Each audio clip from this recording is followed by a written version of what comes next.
आकाश में लालिमा बिखेरता सूरज सांझ का संकेत दे रहा था। सुबह से घर से निकली चुनकी भी दिन भर घूम घूम कर चारा चर चर कर अब घर की ओर रुख कर रही थी।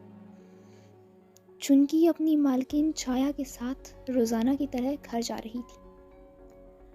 आज तुमने पेट भर के खा लिया ना अपना। मैंने भी लकड़ियां ले ली हैं। कुछ बैर भी मिले हैं मुझे, देखो। चुनकी जो एक गाय है अपना सिर यूं हिला रही थी मानो सब समझ रही हो। बातें करते करते दोनों का रास्ता कट गया और घर आ गया। चुनकी जल्दी से घर के अंदर चली गई जैसे ही छाया ने दरवाज़ा खोला।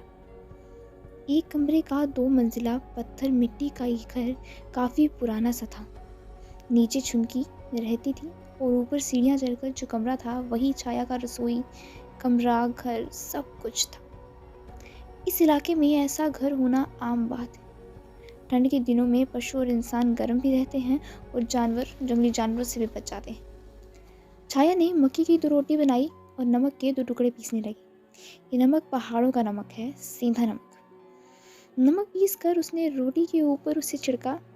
एक और आधी रोटी खुद खा ली, आधी रोटी बचा ली। काम खत्म करके सीढ़ियाँ उतर कर चुनकी के पास गई।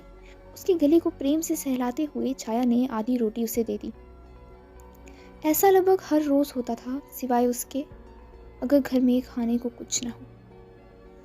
चुनकी माँ भी बनने वाली थी तो उसका खास ख्याल रखना और भी ज़रूरी था। चुनकी को सहलाकर छाया सीढ़ियाँ धीरे धीरे चढ़कर ऊपर चली गई। मक्के, खजूर और बांस के पत्तों और तीलियों से बनी चटाई जो कोने में पड़ी थी छाया ने बिछा ली। अब तक काफ़ी अंधेरा हो गया था, बाहर दिखना भी मुश्किल था। छाया ने चूल्हे में से कुछ अंगार निकाले और मिट्टी के एक छोटे घड़े में रख लिए। बाकी गोबर को सुखाकर बनाए उपले को चूल्हे में राख के नीचे दबा दिया ताकि बची हुई आग से वो रात भर सुलगता रहे और सुबह फिर से आग जलाई जा सके। वरना अगर आग ही खत्म हो गई तो चूल्हा कैसे चलेगा अगले दिन। दिन भर जंगल में काम करके आज छाया बहुत थक गई थी। चटाई पर लेटकर वो सोचने लगी। जब चुनकी माँ बन जाएगी और दूध देने लगेगी तो मैं दूध बांटने के बाद कुछ दूध को दूसरे गांव में बेचूंगी। अगर किसी ने भी चावल दिए तो उन्हें रख लूंगी। थोड़ा और दूध बेचूंगी, किसी से गुड़ ले लूंगी। जब चावल और गुड़ मिल जाएंगे तो खीर बनाकर खाऊंगी।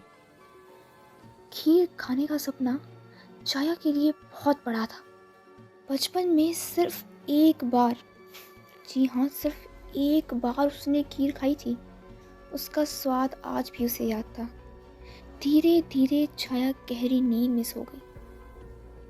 कुछ घंटों बाद छाया की आंख खुली। अभी बाहर अंधेरा ही था, घना अंधेरा।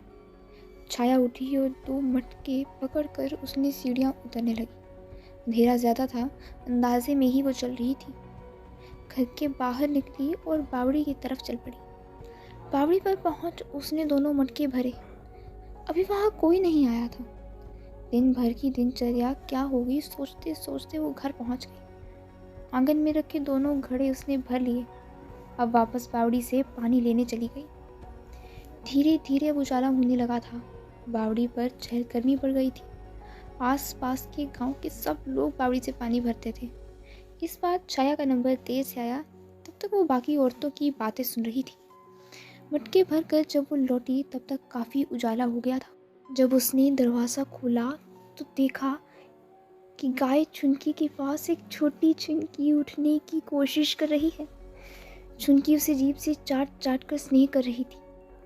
छाया की खुशी का तो आज ठिकाना न रहा। जल्दी से मटके रखे और चुनकी और छोटी चुनकी के लिए फाड़ा बनाया। हरा घास उन्हें खिलाया।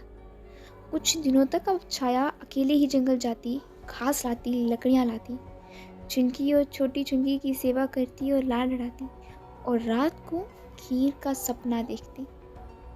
तो कहानी में आगे क्या होगा? क्या उसका खीर खाने का सपना पूरा हो पाएगा या फिर कुछ और हो जाएगा? जानने के लिए बने रहिए खोज क्वेस्ट के साथ और देखिए इसका अगला भाग।